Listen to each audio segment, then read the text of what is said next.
My name is Summer. Right now, I'm on the receiving end of a tirade from my mother-in-law over the phone. Why on earth is the house gone? What in the world were you thinking doing something like this? My mother-in-law complained without listening to my side of the story. She doesn't seem to realize she's the one at fault. I let out a sigh. That must have ticked her off because her voice gets even louder. You better explain to me exactly why you turned that house into an empty lot. Well, let me start from the beginning. I decided to give my mother-in-law a full account of what led to this. The story takes us back to when I was a college student. My long-lived grandfather passed away, and a dispute over his inheritance had erupted in our family. I wasn't a squabble over money, though. The issue was about what to do with Grandpa's old house. It would cost quite a bit to dispose of it. On the other hand, everyone in the family already owned a house or an apartment. Managing another property, my grandpa's house seemed too much to ask. That's when the buck passing began. Even though the house was old, it was still livable, and the land it sat on belonged to my grandpa too. Inheriting it could be a good asset, and it seemed perfect for someone wanting to live alone. That's when I volunteered to take over the house, with an enthusiastic, "Sure, go ahead," from everyone. The old house and land became mine. So while I was still a university student, I became the owner of a house and land. There were inheritance taxes, of course, but that was a separate matter. I temporarily borrowed money from my parents and worked part-time jobs to pay them back. By the time I graduated from university, the house and land were truly mine. After graduation, I started working at a publishing company. Then, a friend introduced me to a great guy, and we started dating. That's my husband, Robert. Robert agreed to live with me in my grandfather's house. The house was old and not very convenient, but Robert never complained. I appreciated him for that. This is why I enjoyed our newlywed life. However, our blissful married life soon faced an unexpected turn. One day, my mother-in-law visited us and said, "We want to move out of our current apartment.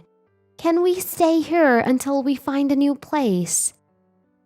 Her family included herself, my father-in-law, and my sister-in-law. In other words, 3 people would be moving into our home. I was lost for words. Well, I stuttered, to which my mother-in-law responded with a sly grin. "The contract on our apartment is up soon, and we'd have to break it if we renewed. You'll help us save money, right?" I protested, "But this is all so sudden."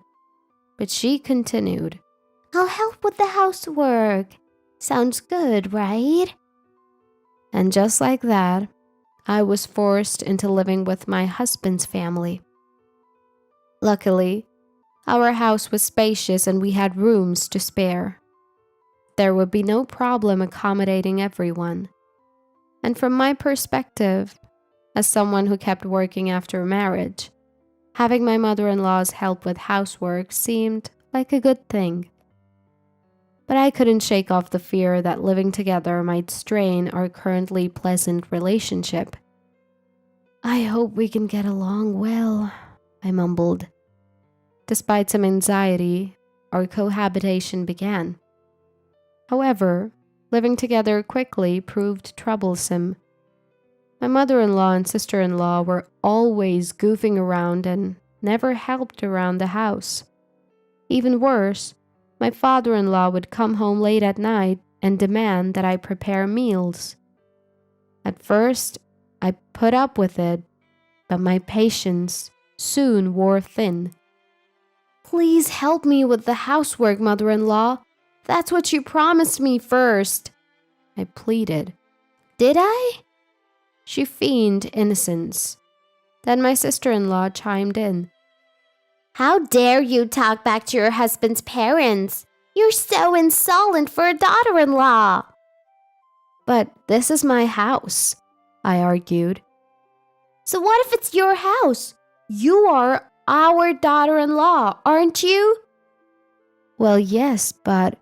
"Whatever is our daughter-in-law's is ours, right?" I was too flabbergasted to reply. In the end, my mother-in-law and sister-in-law continued their ways. They partied all the time and never lifted a finger to help around the house.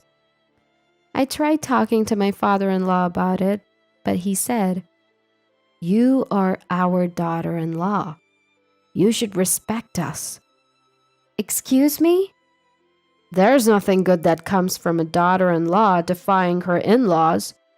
It'll just end in divorce and you'll be thrown out." My father-in-law seemed to be under some misunderstanding. Surely, if I were a stay-at-home wife without a job, I would have concerns about life after divorce. But I have a job and own assets, such as a house and land. Being told to divorce doesn't hurt or itch me in the least. Besides, whether to divorce or not is something my husband and I should discuss and decide, not my in-laws. I was irked, but there was no point in talking back any further. I'll take it as a good thing that I understood they wouldn't listen. "Anyway, I'll have them leave," I muttered to myself. But it wasn't that easy. When I brought up the subject of moving, both my father-in-law and mother-in-law would change the topic. They'd find this or that reason to keep delaying leaving. Thinking it was strange, I consulted my husband. "Do you really think they intend to move out?" Now that you mention it, they do seem to be dragging their feet." "I don't like the thought of them squatting here indefinitely." "They might have a reason." We should look into this." "Yeah, let's ask our private detective friend." So our opinion was settled. At any cost, if we had to pay for the move, we wanted my mother-in-law and sister-in-law out. That was my first wish. About a month after that, one day, when I was about to scold my mother-in-law, who still wasn't doing anything, she came out with this first. "Summer, I want to apologize to you for always causing you trouble." "Apologize? Why don't we take a family trip together?" That was her proposal. After moving in, my mother-in-law and sister-in-law had done nothing and left everything up to me. Far from that, they seemed to regret their haughty attitudes and pushing the housework onto me. So they thought they should apologize, it seemed. They'd discuss and concluded that a bonding trip would be the best. Needless to say, I thought if they felt that way, they should leave. But it was hard to complain to someone who was being humble. I chose a conciliatory approach. Both of us may have misunderstandings. It might be nice to go on a trip. Do you agree? My mother-in-law was so delighted. Then my sister-in-law, also happy, added, We were thinking of an overseas trip. Where would you like to go? Anywhere is fine. Well, we'll decide. Oh, right.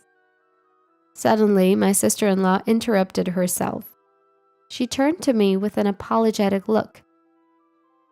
You see, we don't have any money right now. Huh? You don't have money? They had no money, but proposed a trip. Really, They were exasperating people. That aside, saying that they had no money could only mean one thing.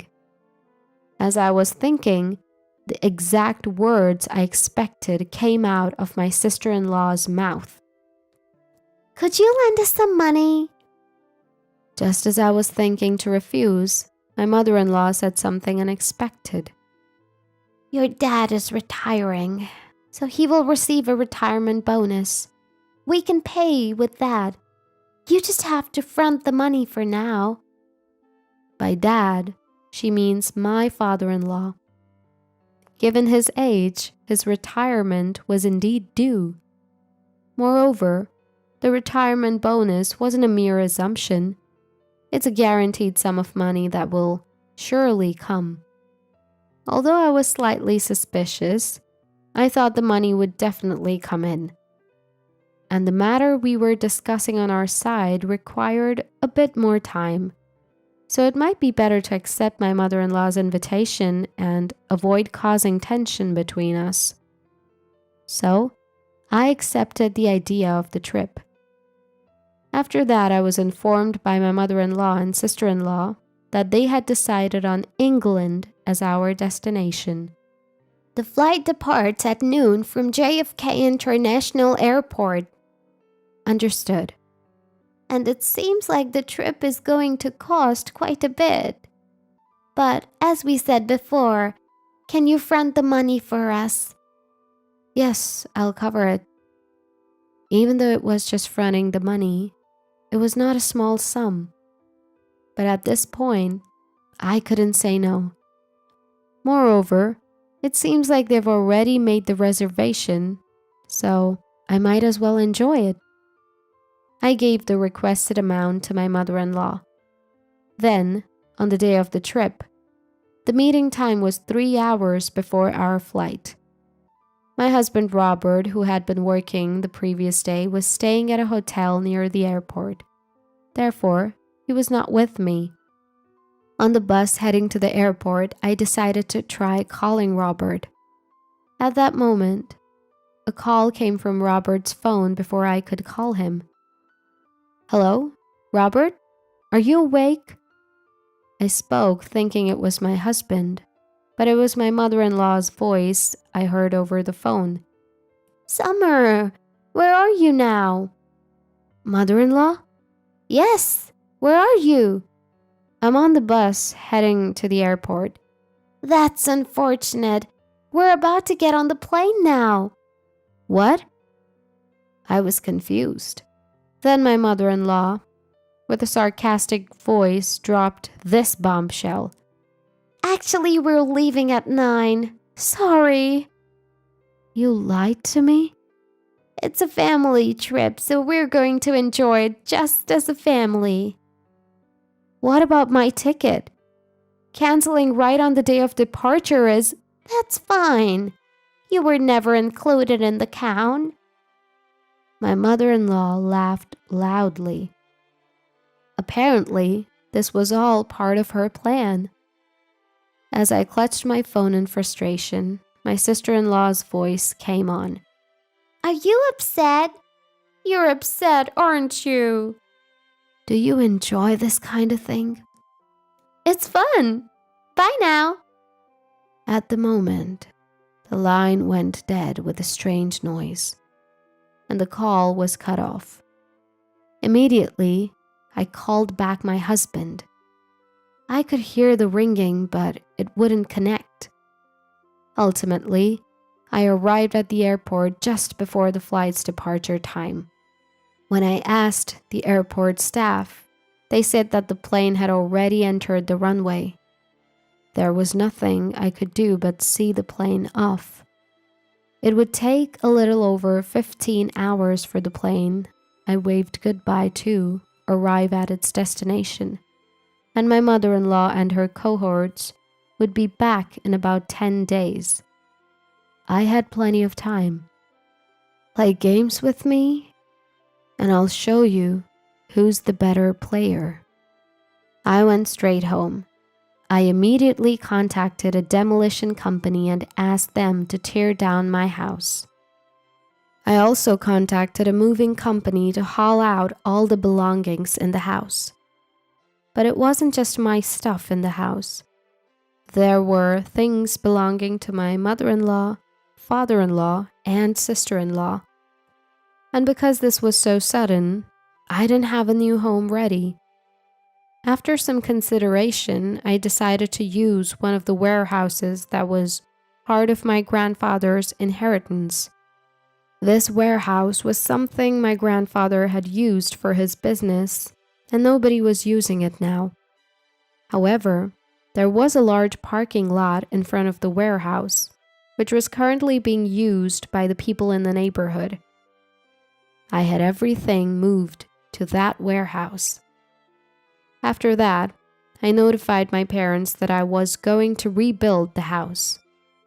My parents asked why, but I told them I'd explain the details later and hung up the phone. I finally had a chance to take a breather when it was late at night.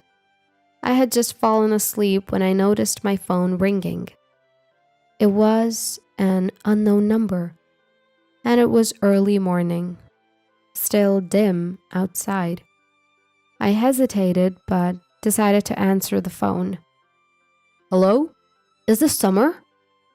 The person on the phone was my husband, Robert. "Robert, what do you want now?"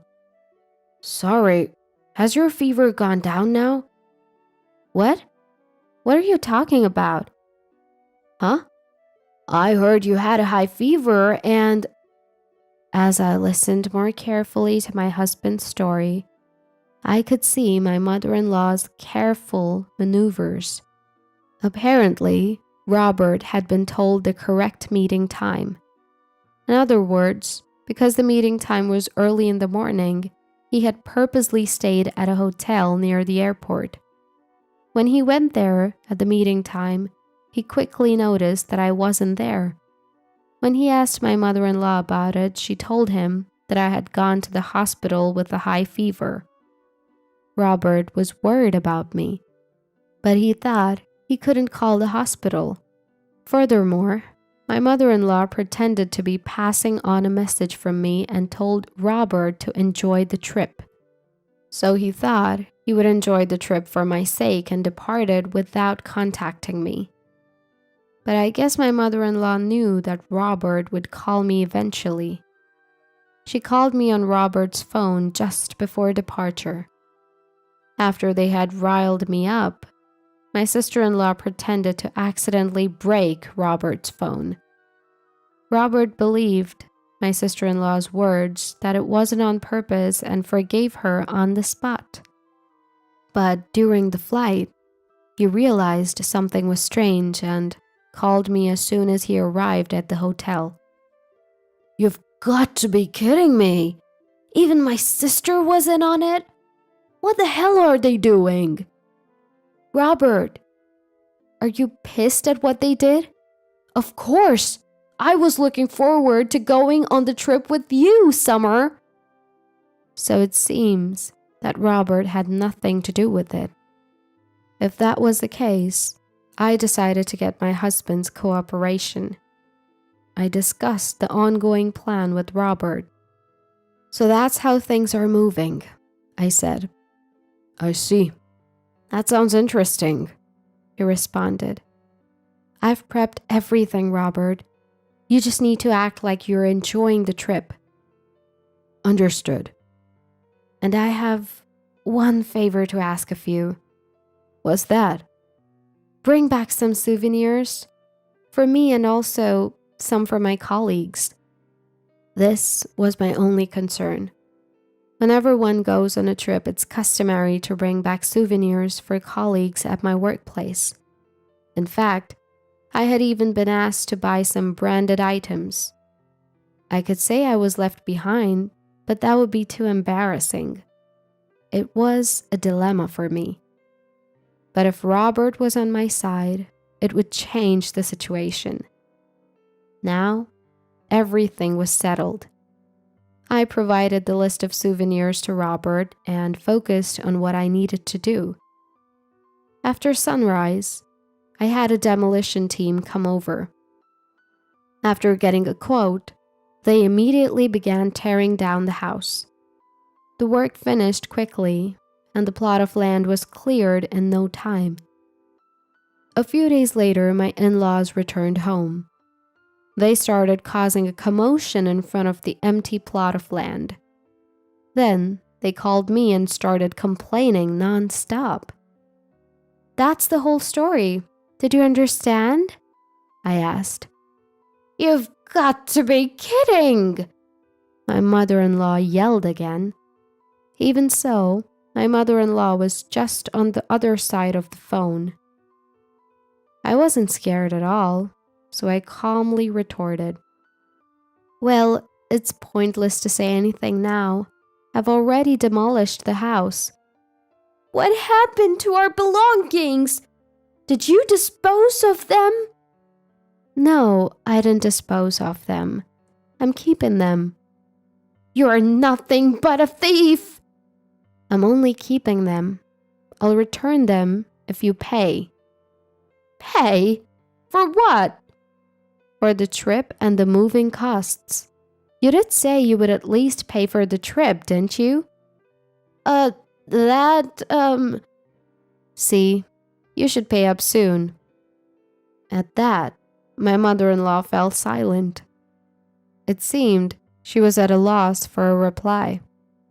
Then I heard my sister-in-law whispering from behind her. At once, my mother-in-law asked me energetically, "Before anything, I want to know if our belongings are safe. Where did you take them?" "They are in the warehouse my grandfather used to use. Anyway, I won't return them unless you pay." "But your husband's retirement pension is coming, isn't it?" "That, yes, but Then please pay me back. I'll return your belongings once you do." With that, I hung up. Still, my mother-in-law kept calling incessantly. Finally, annoyed, I blocked all her calls. Feeling refreshed, my husband Robert arrived at the weekly mansion where I was staying. "I'm back, Summer." "Welcome back. Did you bring any souvenirs?" "Of course I did." "Thank you." I had considered returning to my parents' home. However, I didn't want to worry them. So, I informed my parents that we would be living in a weekly mansion for a while as we were rebuilding our house. Then, I actually rented the weekly mansion and moved there. I've been staying in touch with Robert regularly and had informed him about the move. So, after his return, he came directly to me. My in-laws must have found it strange that he was acting separately. I was nervous about getting found out, but I'm glad things worked out this way.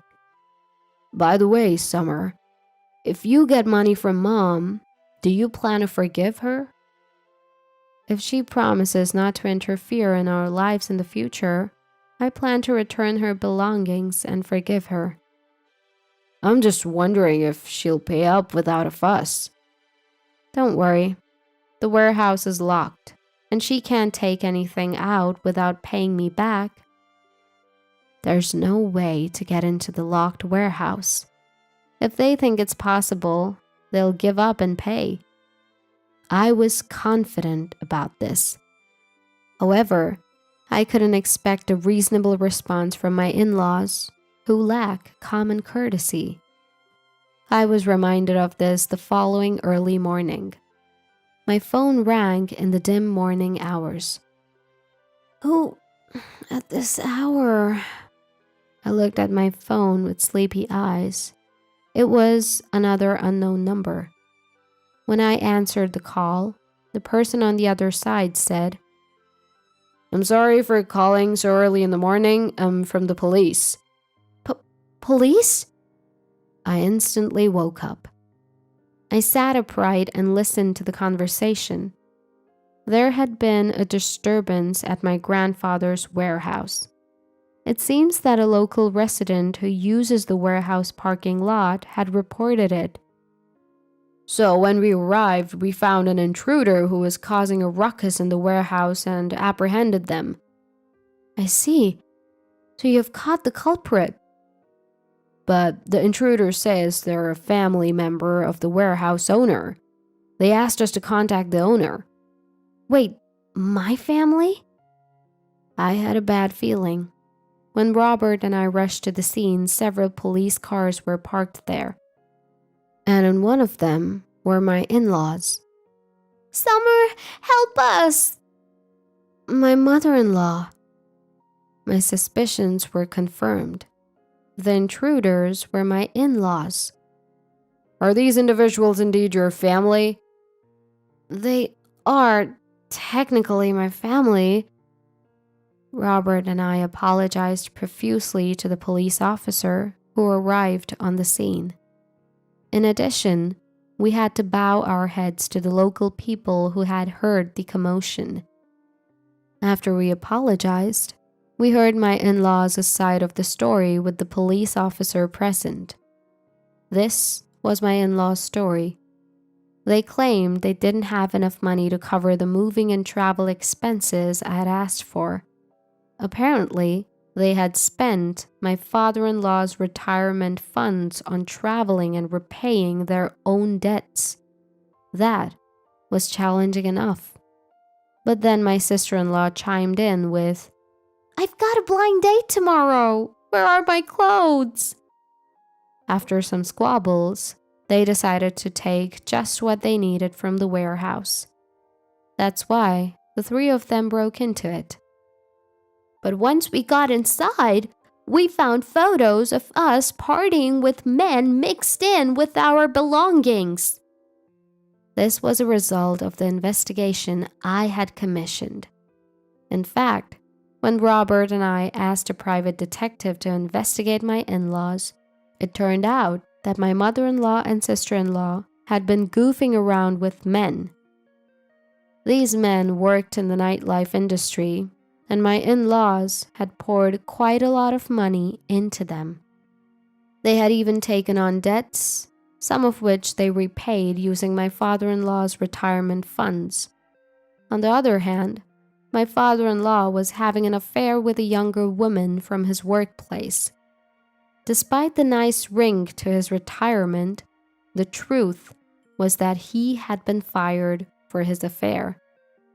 I received these reports and photo evidences just before my in-laws left for the trip. When they returned from the trip, I planned to use this as leverage to kick them out. But with things turning out this way, I had moved the photos to the warehouse along with my stuff. So, they broke into the warehouse, found the photos we had investigated, and that led to a fight over each other's misbehavior. Seems like that's the punchline of this whole fiasco. They totally brought this on themselves, I murmured. My mother-in-law shouted at me in anger. What were you planning by taking these photos? Like I care. When I retorted, my father-in-law yelled at me. What have you done? This could ruin our family. Well, that's your fault, isn't it? What? How dare you? As a daughter-in-law? Enough. If you have complaints, I'll sue you for trespassing. They'd all be arrested if it came to that. Realizing this, the three of them promptly quieted down. However, it was clear that none of them had the means to pay me back. So, I proposed another option to them. Would you rather work at a cannery to pay me back or get arrested for trespassing? Predictably, they chose the former, and I managed to get them jobs at a friend's cannery. They're working there every day now, earning the money they owe me. Meanwhile, I rebuilt a house on the land where my grandfather's house once stood. It's a brand new house, that still retains traces of my grandfather's house. Robert and I are starting our married life anew in this convenient new home. Hey, where are you right now? I've been sleeping at home. Sleeping at home? There's no sign of my husband at our home, where I am now. He's lying to me. The story goes back to when I was pregnant with our first child. My name is Ashley. I was finally expecting our first child in our second year of marriage, just 1 month to go until my due date. I'm 9 months pregnant. While I'm excited about the birth, I can easily imagine the confusion of going through childbirth and child rearing for the first time. So I had planned to go back to my parents' house this weekend to have them help me out for a while. I mentioned the idea of going back home to my husband during the stable period of my pregnancy, but I thought he had probably forgotten, so I brought it up again today. Then, while lazily watching TV, my husband said, "Going back to your parents? Oh, I think you mentioned something about that. If you're going, why not just go? I'm not going to have any trouble without you here." What the? I was taken aback by my husband's dismissive words, but I didn't want to start an argument, so I decided not to push back. "Well, I'm going back this weekend. I'll be giving birth next month, and I'm planning on staying for a month or two afterwards, so I guess I'll be back in about 3 months? Please make sure the room is clean and ready for the baby." All right. I would have done it anyway. Oh, and I can't see you off this weekend because I have to work. Oh, all right.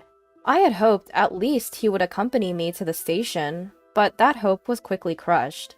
I knew he was a workaholic. He often goes to work even on weekends, always seeming busy. But I wish he could spare a thought for how difficult it's going to be for me, heavily pregnant and carrying a lot of luggage, to navigate the trains. And while I understand that he's busy, I do get lonely sometimes. I don't want our baby, who will be born soon, to feel lonely. Moreover, I have been feeling anxious about whether we will be able to raise our child together at this rate. It's not just my child. When did he become so cold? With these complex feelings, I started packing. Since there was still time before I went back to my parents' house, I decided to send my luggage other than valuables by home delivery service. I, who had been hoping to welcome the baby to a clean house, had cleaned from corner to corner when I started maternity leave a little early. They say that women develop a nesting instinct when they become pregnant. I had prepared a baby bed and secured a space for the baby, and I was excited about starting a new life as a family of 3 when I came back in 2.5 months. But my sloppy husband kept dirtying the places I had cleaned. Maybe I was the one to blame for cleaning too early, but regardless, he seemed to have not lost his sense of living alone at all. He would leave half-drunk bottles of drinks scattered around and left cardboard boxes used for packaging the stuff he bought online, opened and left unattended. Come to think of it, I realized that I had never seen my husband cooking or cleaning since we got married. Despite the fact that I kept tidying up, things were only getting more disordered, and I started worrying about whether the house would be okay while I was away. But then again, the time of childbirth was imminent. The weekend arrived in a flash, and I headed to my parents' home. On the other hand, my husband really went to work without seeing me off. While relaxing at my parents' home, I was keeping in touch with my husband fairly well. We had email exchanges every day, and I would call him about once every 3 days. But gradually, my husband started not answering my calls more frequently. When I asked him, "You haven't been picking up the phone lately, are you busy?" During the rare times I got through, he started giving vague responses, like, "Well, yeah," or "Not really." "You're not cheating on me, are you? I heard that many men cheat when their wives are pregnant." "Nah, why would I do that? It's annoying to be doubted." On the phone, my irritated husband made me feel cautious, and I quickly apologized, saying, "So, sorry." It's not good for mental health to have such unnecessary worries while nurturing a precious child in my belly. I must trust my husband. I decided so. Then, a few weeks later, my labor pains started. While I was preparing for admission to the hospital, I called my husband.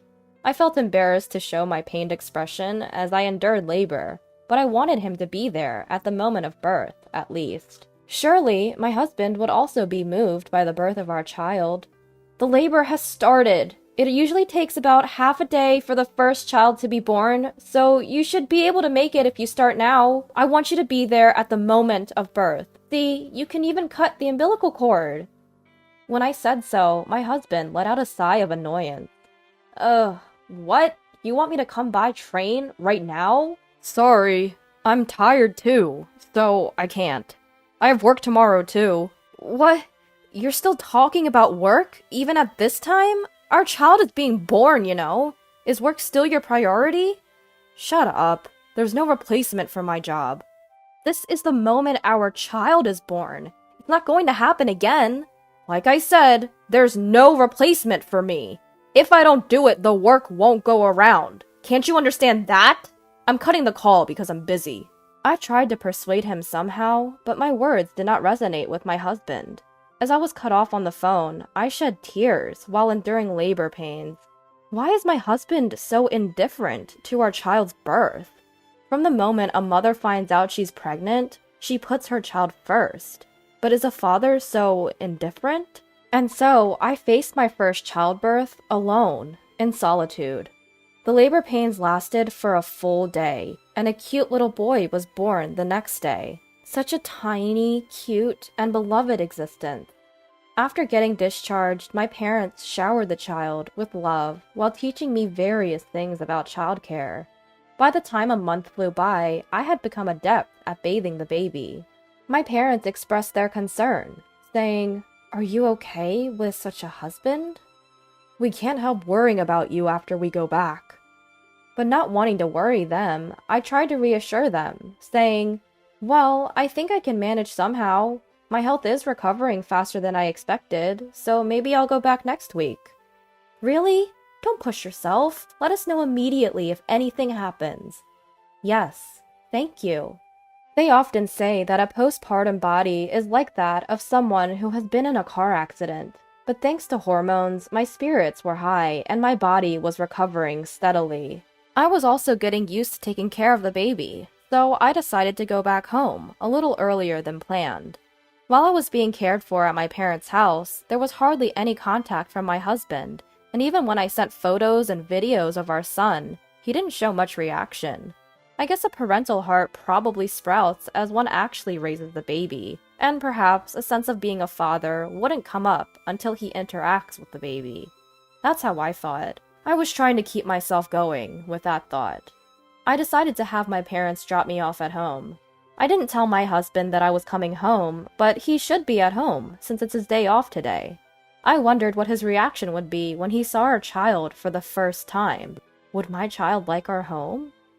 After a few hours' drive, we arrived home. I carried my son while my parents lugged our luggage, and I unlocked the door. But what welcomed us was a dark and silent room. "We're home! A bit early, but we're back." "Hey, no one's here? Ugh, what is this smell?" Entering the living room, a foul odor hit our nostrils. Turning on the light revealed a sight I hadn't imagined. The room was in a state of disarray, reminiscent of a garbage dump. Dirty dishes and half-eaten pizza were stuffed in the sink.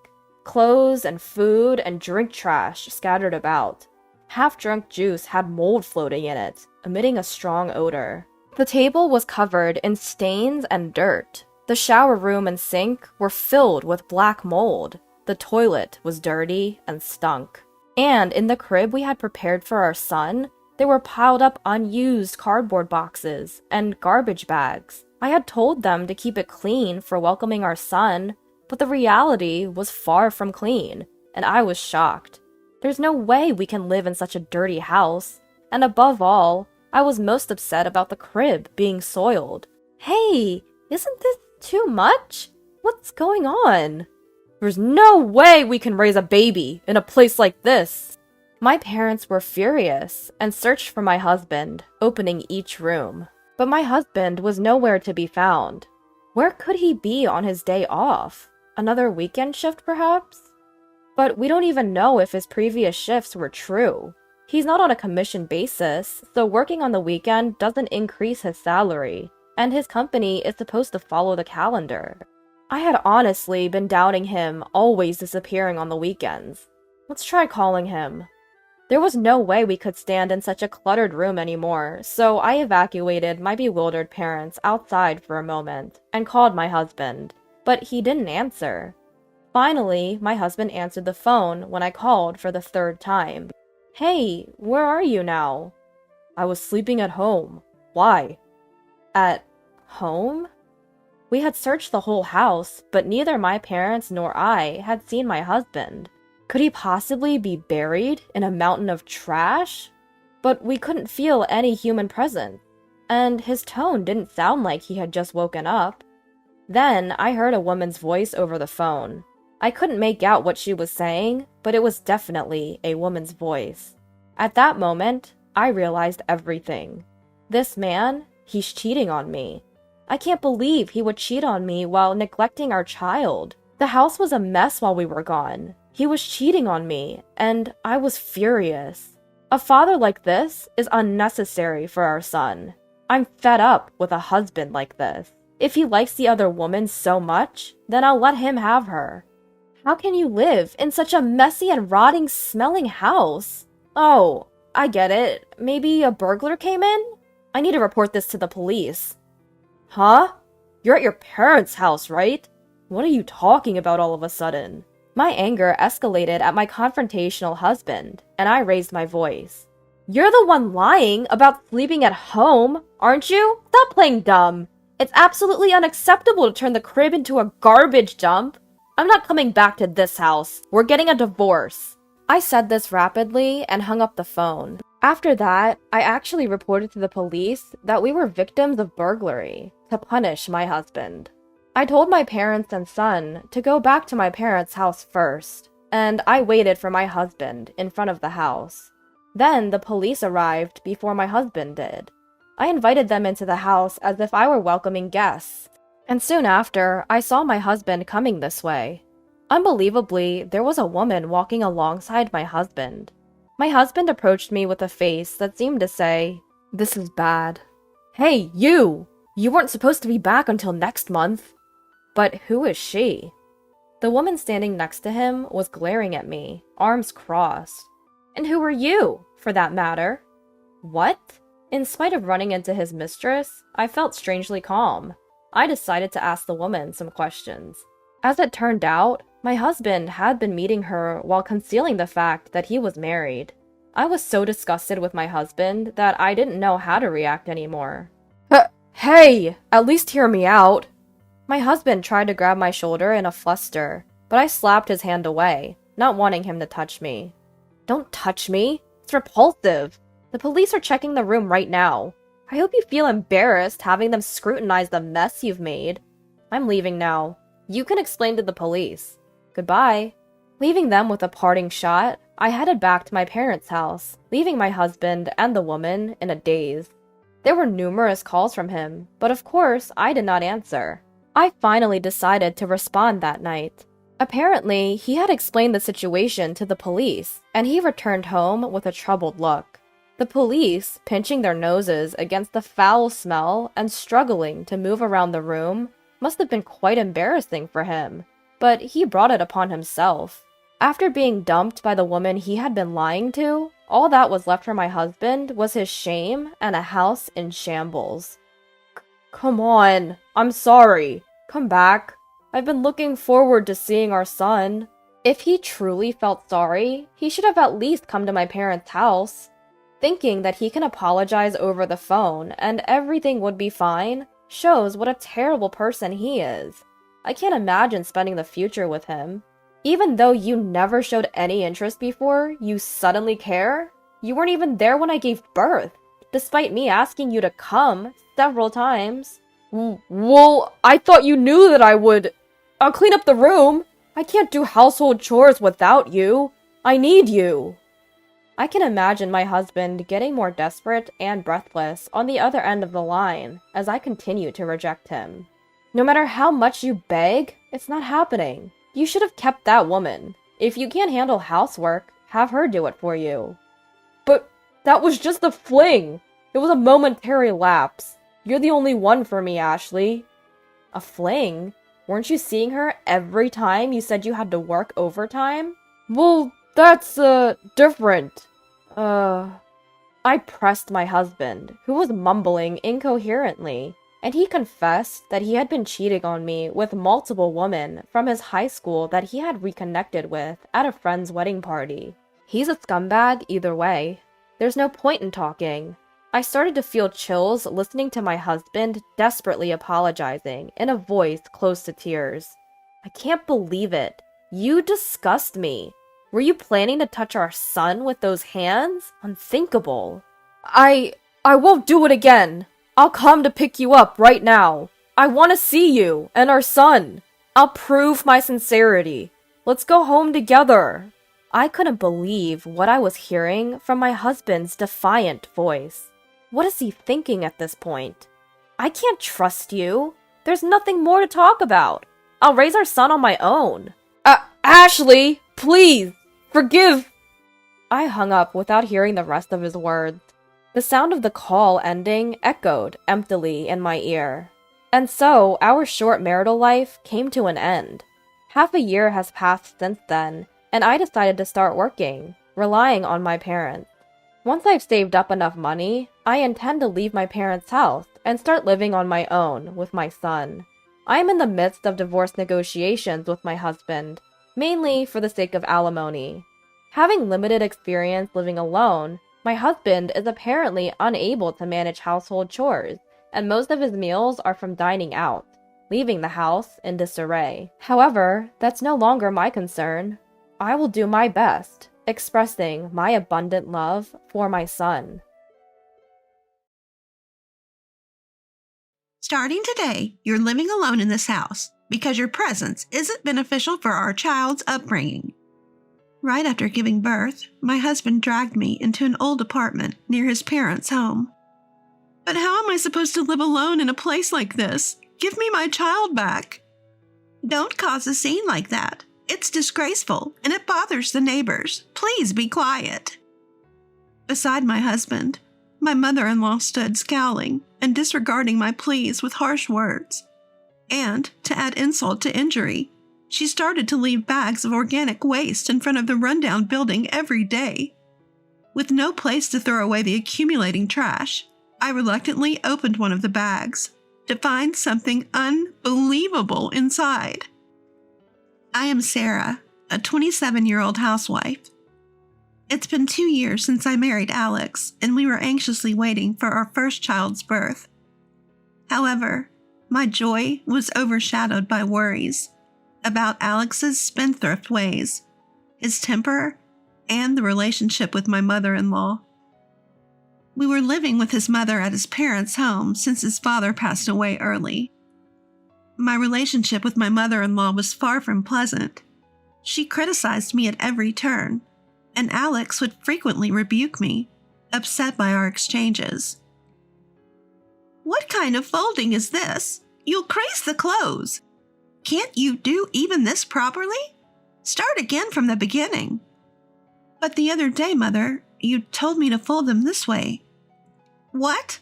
Are you blaming me?" My mother-in-law threw the clothes I'd folded onto the floor, messing them up, and angrily pushed them into the nearby laundry basket. She constantly criticized my household chores, and more often than not, she would change her instructions, making it look like I was the one making mistakes. "Sarah, why can't you remember simple things? Imagine how I feel, coming home from work and always having to hear about this." Whenever Alex heard such conversations, he'd instantly lose his temper, lash out at objects, and blame me loudly. Alex was cold to me, yet strangely possessive. The only numbers on my cell phone were Alex's and his family's. My internet history was visible to Alex as if shared, and my location was monitored through GPS. I knew Alex was jealous before we married, but instead of getting better, the constraints worsened. I was tired and started considering divorce. I managed to contact a law firm I spotted on a billboard from a payphone at a store. I explained my situation and began preparations for divorce. Fortunately, I had some savings from before the marriage. The lawyer sympathized with my situation and assured me, We will definitely get your divorce settled. As for the payment, you can pay it in installments after your life stabilizes. One day, I noticed I had been feeling unwell for a few days. I rushed to the hospital, and to my disbelief, I found out I was pregnant. I had been taking precautions to avoid pregnancy for the sake of the divorce, but Alex had hidden my medication, and I suspect that was when I got pregnant. Mixed feelings of joy for the child and anger towards Alex's actions made me determined to divorce soon. But I had no family home to return to, and with severe morning sickness, I couldn't act as quickly as I wanted, and had to spend the days leading up to childbirth at Alex's family home. Alex, knowing about the child, softened his attitude, either convinced I wouldn't run away or genuinely happy about the child. We'll need to renovate the house for the baby. If it's a boy, he'll play basketball or football, and if it's a girl, she'll learn to respect men. He shared his self-centered educational philosophy. All the while, I kept responding vaguely, knowing internally that I'll divorce once the baby is born. During my pregnancy, my mother-in-law said to me, "If something happens to you, the neighbors might misunderstand and think I did something. So Sarah, just focus on the baby and don't do anything extra. I don't understand why Alex had a child with someone like you. I'll take care of you until the baby is born, but I really wish you would leave." Despite her constant complaints, she stopped piling chores on me, and I was able to rest. My morning sickness was severe, but even though she complained, "What on earth can you eat? You're so troublesome," she did prepare meals, which helped me get by. However, I almost suffered from malnutrition and had to spend the week before childbirth in the hospital. I safely gave birth to a healthy baby boy and was about to contact my lawyer to proceed with the divorce from Alex as planned when I noticed all my pre-marriage savings were gone. My diary, where I documented harassment from Alex, and my mother-in-law, which I was planning to give to my lawyer, was also missing. Could it be Alex? I was shocked, and then I heard Alex's voice from behind me. Looking for this? I turned around, and there was Alex, smirking, and holding the diary that I had locked and hidden deep in the closet. You even locked it. What were you writing? "Give it back." Shut up. What were you hiding from me, your husband? "I'm preparing for our divorce. I can't live any longer with someone as unpredictable as you, who quickly resorts to throwing things and shouting to make me obey. I want a divorce," I declared, straying from my plan, but determined to see it through. Fine. I'll give you a divorce, but the kids are staying with me. With that, Alex dragged me to a rundown apartment in the neighborhood near his parents' home. You, staying close is bad for the kids. From today, you're living here alone. While you're living here, I'll let you see the kids once a week. If you leave, you'll never see them again. "What are you saying? Give me back my kids." "Stop making a scene. You're disturbing the neighborhood. Please keep it down." Suddenly, my mother-in-law, who had joined us unnoticed, scolded me while holding my child. I need to get out of this situation somehow. I thought desperately, but no solution came to mind, and I was thrust into the dilapidated apartment. It seemed that Alex had noticed my intentions to divorce during my hospital stay and prepared this situation meticulously. My kids ended up with Alex, and I couldn't just abandon them in their current situation. The next day, I waited for Alex to leave before I tried to leave the apartment to check on the situation at my in-laws, but I noticed a strange smell. Investigating, I found to my shock that there were bags of organic waste dumped outside my room. I couldn't believe my eyes, but I immediately knew it was my mother-in-law's doing. "Oh, Sarah, you're just waking up. Even if we're taking care of the kids, don't you think you're lacking a sense of responsibility as a mother? Well, never mind. There's no space at our place for this garbage, so you could keep it here until garbage day. While holding my child, my mother-in-law brazenly said this to me when I visited her house. I have to get my kids back and contact a lawyer. Thinking this, I waited for an opportunity, but 3 days passed. Every morning during this time, bags of organic waste were dumped in front of my house. I was filled with rage, wondering what I had done to deserve this. However, on the 3rd day, a turning point came. It was when I was moving the usual bag of garbage dumped in front of my house. Usually, the garbage bag was black, but that day, it was a white bag that was see-through. And upon closer inspection of the bag, I noticed an envelope inside addressed to Sarah. I immediately took out the envelope and checked inside, where I found several $100 bills and a letter from my mother-in-law. In it, she wrote about wanting to help with the kids and the divorce from Alex, but being under surveillance and unable to do anything, that she had been putting envelopes with some money in the garbage bag since a few days ago, and an apology for what happened. Surprised by this, I checked the other garbage bags, and sure enough, there were envelopes in the other bags as well, each with a small amount of cash inside. I am truly sorry for all I've done. I knew about Alex's abhorrent behavior, and I was harsh to you because I wanted you to escape from him. Due to Alex's surveillance, I had to resort to such measures. I sincerely apologize for all the troubles I have caused. As for the money, I'm sorry I could only give you this much, while dodging Alex's watchful eyes. Yesterday I received a call from a lawyer. He didn't give me many details, but he mentioned he'll visit tomorrow noon. Please, run away with your child. I will deal with Alex. I'm really sorry. The note from my mother-in-law was written in ink that had blurred in places, perhaps due to her tears. Reading it, I realized for the first time that she too was a victim of Alex's behavior.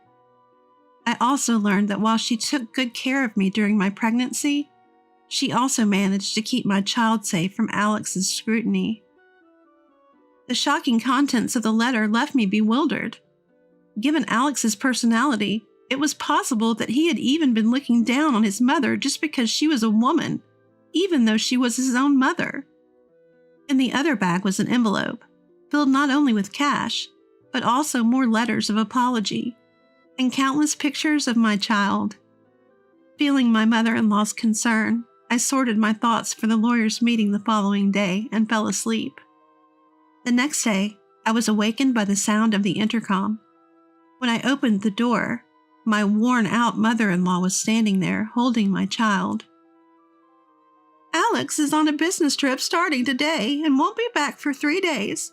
This might be our last chance. I am truly sorry.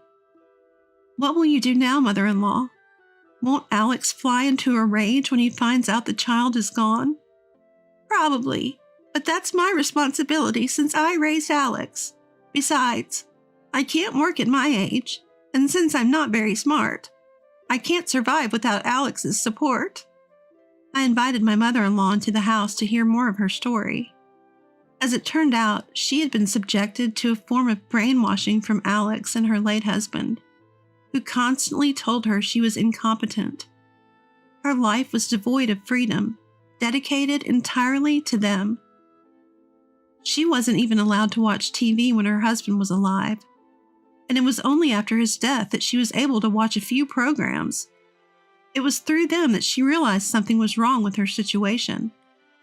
However, she was unable to free herself and became cold and distant towards me when I came into the family as Alex's wife, hoping to prevent me from suffering the same fate. I may never forget what you said to me, mother-in-law, and my wounds may not heal easily, but you've paved the way for me to escape from Alex. Let's run away together. We have to avoid letting Alex ruin the rest of our lives. My mother-in-law looked puzzled at my words. I can't do that. I'm good for nothing. I'll only be a burden if I run away with you, she insisted. In the midst of all of this, the lawyer I had been consulting since before my pregnancy arrived. I told him everything that had happened, and his face grew grim as he listened. What do you want to do, ma'am? Please tell me your true feelings. I will support you with all my might. After some contemplation, the lawyer asked my mother-in-law with sincerity. She responded, I truly want to break free from Alex. I love him because he is my child. But living a life constantly being invalidated is unbearable. It's painful to think I won't see my grandchild anymore, but... With this story, she showed the lawyer her bruised arm. The bruise was so large it shocked me. When I asked my mother-in-law about it, she revealed that after I left, Alex had become abusive due to our child's crying at night. She said such incidents were frequent before our marriage, but had not occurred since I became his wife. The lawyer's expression filled with anger as he started persuading us to escape, promising to teach Alex a harsh lesson. Yet his persuasion fell on deaf ears, and my mother-in-law went straight back to her marital home, waiting for Alex to return. We couldn't change her decision, so the lawyer and I began preparing to flee. I called my cousin, explained the situation, and asked if I could hide at her place for a while. She accepted, crying, Why didn't you tell me sooner? I quickly packed and headed to my cousin's house with my child. A few days later, I got a call from the lawyer, asking if I wanted to participate in a discussion about divorcing Alex. During the call, the lawyer told me that my mother-in-law had changed her mind and would join the discussion. I decided to participate, as it was going to be the last time. On the day of the meeting at the lawyer's office, Alex and my mother-in-law were already there. Seeing me, Alex said, I was worried. I will kick Mom out. Let's live together, just the three of us. Ignoring him, I took my seat, and the lawyer started explaining about the divorce, alimony, and child support. Alex kept pleading with me to return, but I replied, Alex, the lawyer is speaking. Can't you listen when he is discussing something so important? Have you ever thought about how I feel? Hearing you talk about our life together when I'm already tired of it? Alex's face turned red, and he seemed ready to explode, but he held back, likely due to the lawyer's presence. After the lawyer finished explaining, and when the discussion had calmed down, Alex asked, What are you so unhappy about? If it's not about Mom, we can work it out, can't we? How can you not understand that I love you so much? Do you really think we can divorce over something like this? Love, don't make me laugh. You've isolated me from the outside world, subjected me to your anger. How can you be so selfish? I replied, laughing. Alex stood up, but sat back down at the lawyer's instruction. He then turned his rage towards his mother. Why are you silent when Sarah is leaving because of you? How could you give her money without consulting me, ruining our child's happiness? He shouted. To ensure Sarah's life wouldn't become miserable because of you. My mother-in-law retorted and produced an IC recorder that had captured the constant derogatory and controlling words Alex had thrown at me. She had been preparing for this day since before I got pregnant. With this amount of evidence, a divorce would undoubtedly be granted, even if it comes to a trial. Would you rather agree to a divorce here and now, or let it escalate to a trial and have it become known to your company and those around you? The lawyer grouped all the evidence I had gathered, thrusting a divorce at Alex. Alex, seeming resigned, slumped and signed the divorce papers, saying, I'll divorce here. I'll transfer the money right away. Just give me another chance. When? Right now? Do you have the full amount ready? As I responded to Alex's plea, he instantly brightened up, promising to arrange the money immediately, and rushed off to the bank. Returning quickly, a smiling Alex showed me the transaction history and asked, How about now? Feeling like coming back a little? I laughed out loud at this, replying, You can't be serious. You think if I come back, this money comes back too? I'll never see you again. With that final statement from me, Alex was stunned. And to put the final nail in the coffin, my mother-in-law chimed in. I've put up with a lot till now, but if it ends this quickly, it's for the best. Alex, I'm leaving you. I'll live on my own. She then handed out a piece of paper. Don't involve me anymore. If you do, I'll take this to the police. The paper was a medical report of injuries inflicted on my mother-in-law by Alex. Then the lawyer calmly stated, From your past behavior and evidence collected so far, your mother is well prepared to file a lawsuit. Alex broke down crying. Why? Even Mom is betraying me. In response to Alex's anguished voice, my mother-in-law grimaced and I addressed him. Betrayal. You're the one raising a hand to your family. Yet when you get hurt by that same family, you cry. We've been enduring all this time. Ignoring Alex, who was glaring at us in silence, I took my mother-in-law's hand and left the office. After that, the meeting at the lawyer's office with Alex concluded smoothly, and my mother-in-law sold the family home and moved to Atlanta, relying on her relatives. Apparently, she was living comfortably off her late husband's considerable legacy. As for me, I got a job in a faraway place after the divorce was finalized. Now, with the help of others around me, I am living a new life with my child. My marriage was filled with endurance and my own preconceptions, putting up with unnecessary suffering and almost ruining my life. I want my child to avoid such pointless endurance and hope they become a gentle person with their own will, consideration, and kindness towards others. While praying for this, I want to take care of my own heart and move forward in my new life. I'm Janessa, 26 years old. I've been married to Steve, a year older than me, for 2 years. Steve works for the government, while I work part-time and am financially dependent on him. Our debts are limited to student loans and a car loan. From the start of our marriage, we wanted kids, but it always seemed financially challenging.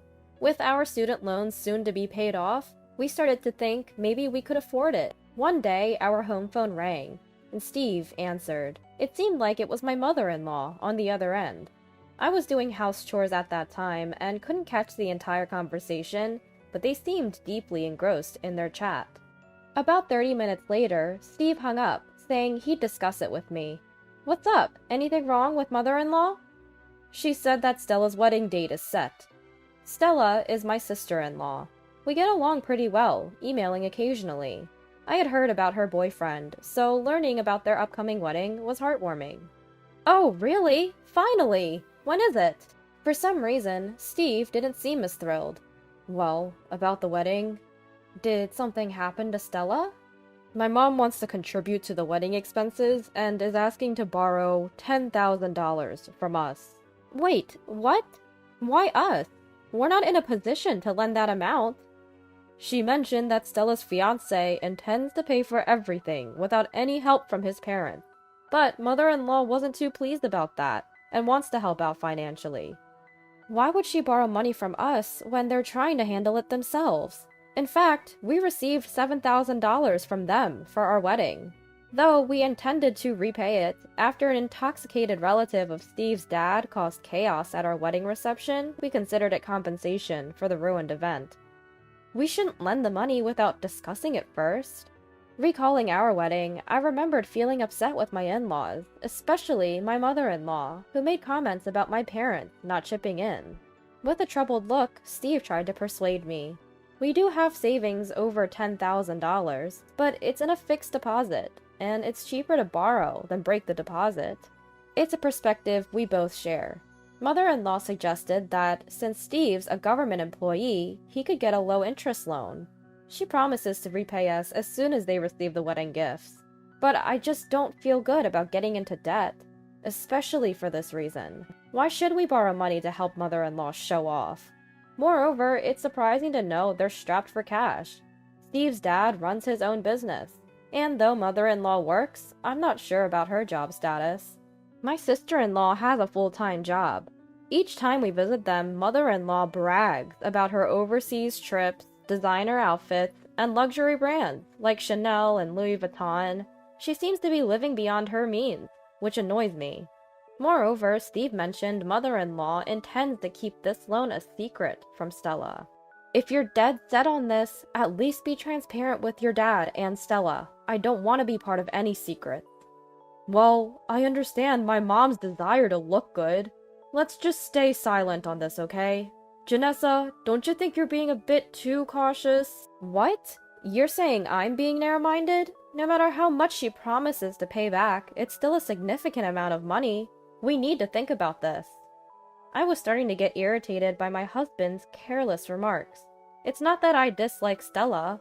Stella's genuinely a sweet girl. She even stood up for us when that drunk uncle caused the scene at our wedding. I was planning to give her a regular wedding gift. The last time we met, she happily mentioned, "With the wedding reception expenses saved up, we can even go on a honeymoon." The $10,000 seems more for my mother-in-law than for Stella, and that doesn't sit right with me. I get that my husband earns his money, but we kept discussing this for days.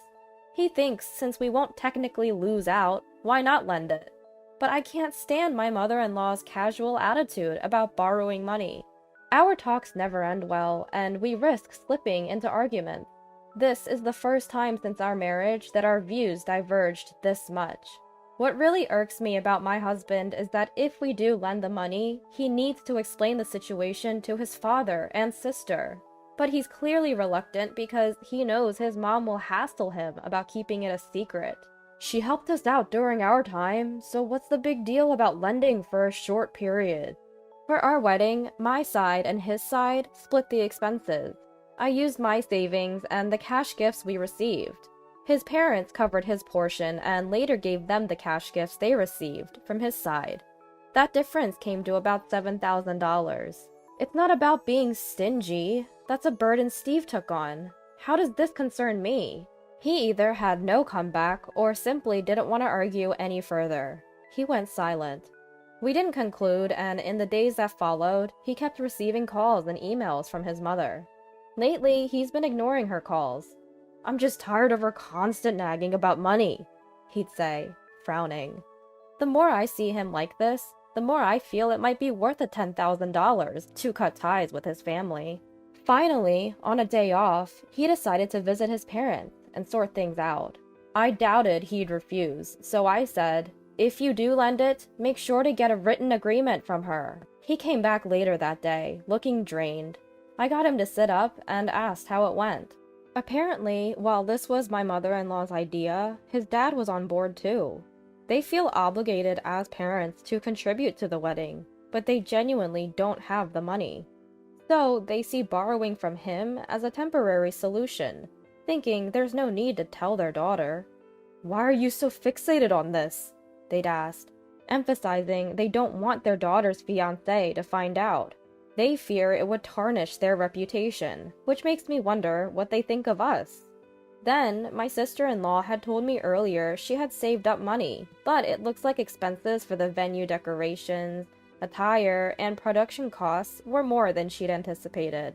Apparently, she's running short. So, she seems to be telling my mother-in-law that she'll pay her back with the wedding gift money and is asking for a loan. I doubt Stella ever imagined her parents would be asking us for money. According to mother-in-law, the amount they're short by is exactly what they were thinking of borrowing from us, about $10,000. Also, it seems there's been some friction between my sister-in-law and her fiancé over the wedding and reception, but it's unclear what the exact issues are. You know, should we just lend them the money secretly? You know how stubborn Janessa is, right? Wait, I told you I'm not okay with that. Did you not mention my conditions to mother-in-law and the others?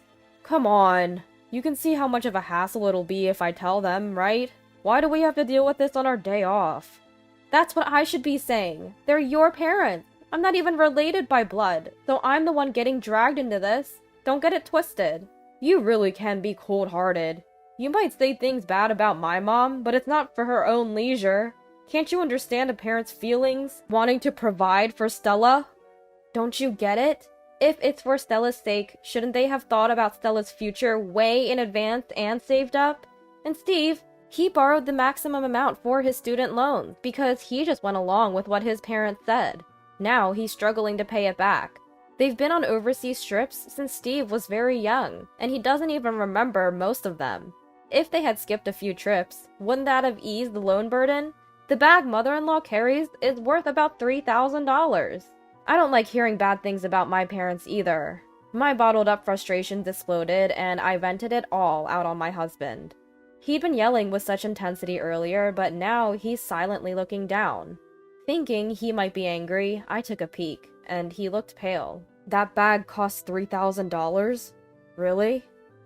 I silently showed him the price I found online for mother-in-law's bag. I'm not sure if mother-in-law's bag is genuine, but my husband isn't familiar with luxury brands and their counterfeits, so I kept quiet. Plus, mother-in-law always shows it off to me with pride. Even if it's a fake, she might have unknowingly paid a lot for it.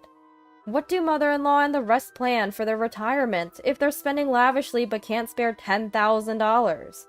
You're right. My feelings are torn because it's my sister's wedding and I want to help as much as possible. But something's off with my mom and my dad. We're not saying anything about it. Seems strange too. In that moment, my husband's perspective shifted completely, and he sided with me. I borrowed his phone and sent mother-in-law an email. To summarize the contents, why is it okay to make your son take on debt if you don't like borrowing from consumer finance? You called my parents cold-hearted for not giving money, but is making your son take on debt and give money kind-hearted? What do you think about not having $10,000 at your age? I understand the benefits of using the mutual aid system, but since my sister-in-law's fiancé is a public servant, shouldn't he be the one to take advantage of it? I wonder if my sister-in-law, her fiancé, and their parents even know about the situation. If they're unaware, how do they plan to recover the wedding gift money? Depending on their response, I'll reconsider my relationship with them. I sent a message articulating all these concerns in a very sarcastic tone. Back in college, I earned a master's degree in law, which seems rather useless in my daily life. But in moments like this, I feel as if I got it just to craft such messages. I showed my draft to my husband, and with his approval, sent it. In about an hour, a reply came. You dare speak to your in-laws like that? Consider your place. Basically, it's Steve borrowing money, not your place to interfere. You've been married for about 2 years now, and it seems you can't have children. Maybe it's time for some self-reflection on your role as a wife. The condescending tone pissed me off, but there was no direct answer to my questions. Frustrated, I quickly fired back an email. We haven't legally adopted you, so you're not my parent. Even if you were, I'd still ask what I want to know. My husband and I share our finances, so I believe I have a say in how we spend our money. And as I said, I'll leave the final decision to my husband.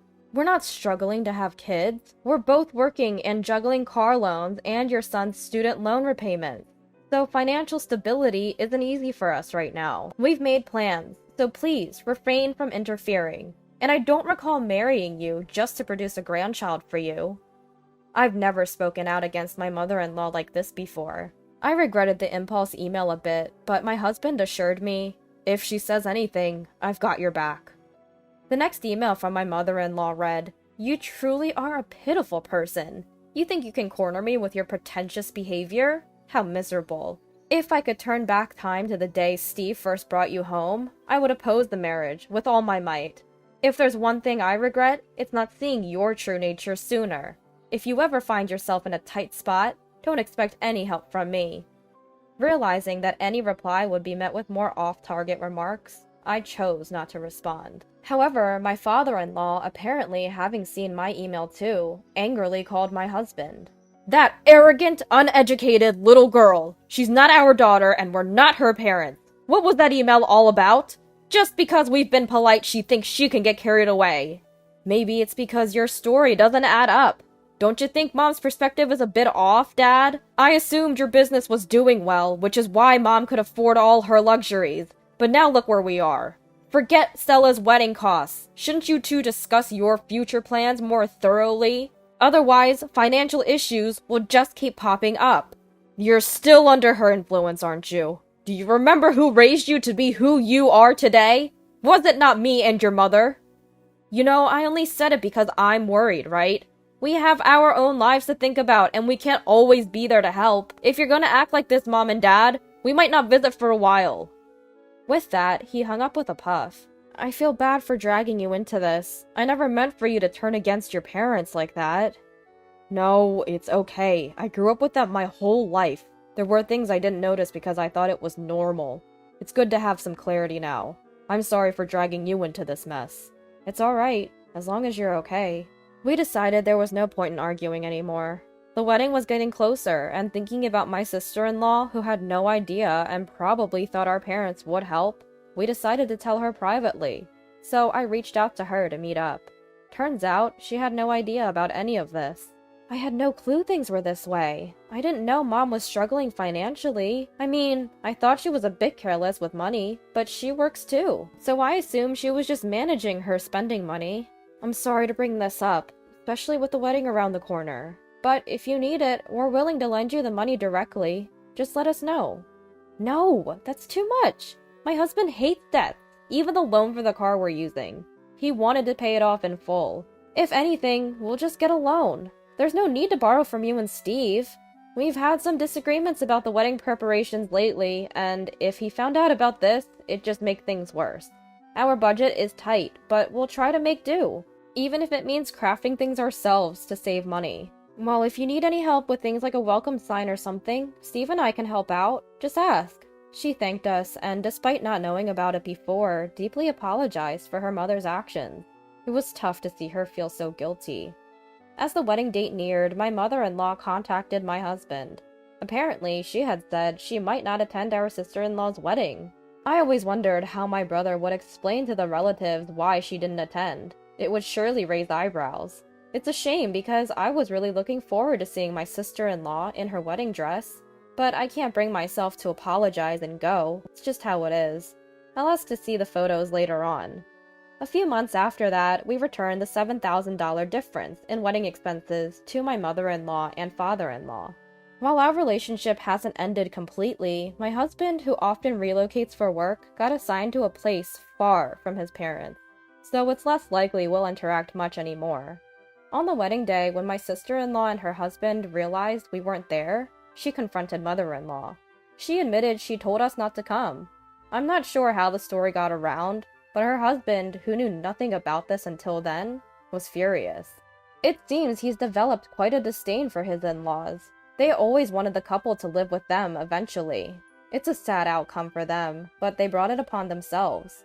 Looking back, maybe the reason they spent money recklessly, buying branded items and taking frequent trips abroad, was thinking they'd be supported if they lived with their son. Perhaps they borrowed money from us for the wedding expenses to keep up appearances, and told the fiancé to make sure he never found out. One day, when my husband and I were discussing this, my sister-in-law called me. Stella? It's been a while. What's up? Hey, Janessa. Long time no talk. I heard from my brother about your move. I wanted to send you a little something to celebrate. Is your current address still good? Aw, you don't have to do that. But thank you. We're moving in a few weeks, so this address is fine. I'll email you the new one later on.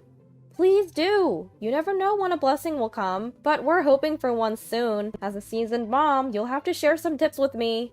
Yes, we were finally expecting a baby. Absolutely. Reach out if you need anything. I will. Take care. I don't have any siblings, so having such a sweet sister-in-law makes me feel truly blessed. With one more family member on the way, I touched my belly, feeling motivated for the future. Finally, off on time.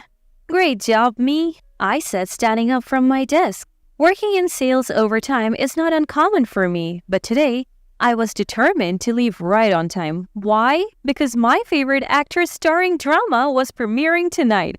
I had to watch it live. With that thought, I left the office in high spirits. My husband should be cooking dinner, so I planned to eat and relax before the drama started. Oh, maybe I could enjoy a drink too. At home, I just want to unwind with my husband. Lounging on the sofa and watching TV is the best. I wanted to tell my overly excited self to calm down a bit. If only I could have a glimpse of the future at that moment, things might have turned out differently. My name is Alicia. I am a 27-year-old office worker. My husband Philander and I are in our first year of marriage. We are still in that sweet honeymoon phase. Philander, my college junior, has an innocent smile that I find adorable. He's a bit unreliable but has many friends and a cheerful personality, so being with him is always fun. That's why I married him. I'm home, I said, returning with some drinks. The smell of fried chicken wafted all the way to the entrance. Hungry, I entered the living room only to face a reality I couldn't accept. Welcome back, Philander said, smiling innocently, but that wasn't the issue. Who are you? I couldn't take my eyes off the man in the aloha shirt sitting there. I had passed a straw hat at the entrance without noticing, too excited about the drama. He nodded at me while eating fried chicken, and I instinctively nodded back. No, wait, that's not it. Who? Then Philander turns to me and says nonchalantly, my friend, we just happened to meet at the station. What? Invite a friend you just happened to meet at the station to our house out of the blue?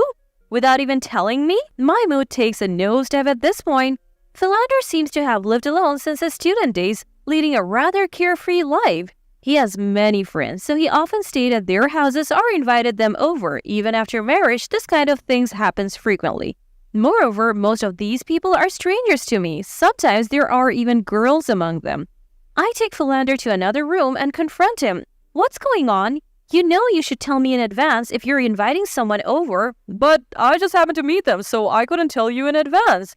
Then don't invite friends you just happen to meet to our house, understand? I feel like I'm lecturing a grade school child. I had a lot to talk about since I haven't seen them in a while, so I brought them here. Then go out for drinks or something. But it was my turn to make dinner. Is he serious? No. Is he really serious? Sometimes I just don't understand Philander's way of thinking. You could say he's earnest or inflexible, something like that. As this is going on, it's almost time for our favorite TV show. I sigh and decide to retreat to my room. Give me some dinner. With that, Philander scratches his head and says, I ate it all. I couldn't find his childlike gesture endearing, and I raised my voice without thinking. If you eat it all, it's pointless. Oh, I'm hungry. This happens at least once a month. I'm getting tired of getting angry every time. Did we rush into marriage? The next day, Philander comes home and we talk.